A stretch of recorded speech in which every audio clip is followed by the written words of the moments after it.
канале Катя Лайф. И вот мы уже по-настоящему готовимся к Новому году, и мы смастерили вот такой камин классный.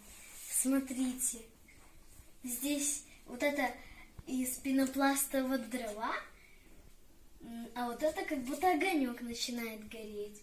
Носочек, чтобы Дед Мороз принес конфеты. Ням-ням-ням. Вот там свечечка такая есть еще.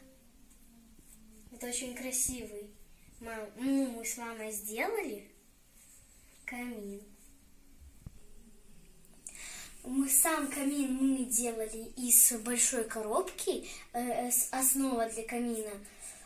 Вот эти вот кирпичики мы вырезали из картона, а вот потом уже вот так вот приклеивали их, а потом уже обклеивали это все бумагой. А потом мы уже все там склеили, прибавили украшения, вот шарики добавили, носочек добавили и свечечку там.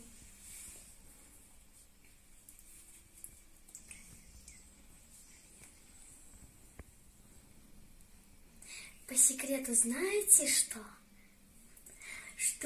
Знаете, для чего мы эту свечку поставили? Потому что кирпичик был вот с такой вот штучкой, и мы не хотели, чтобы было видно вот это вот черное, как бы, и мы поставили свечечку, такую вот постарались сделать, чтобы просто прикрыть. И мне кажется, у нас хорошо получилось это скрыть, не правда ли?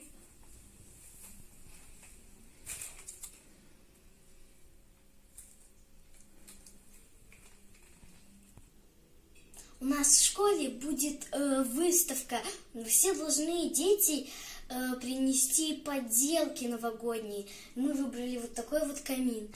И не представляю, как мы его в школу донесем. Это будет тяжело. Не представляю даже. А вам понравился вот такой классный камин? Если понравился, поставь лайкосик. Подпишись на мой канал. Вы были на канале Катя Лайф. Всем пока!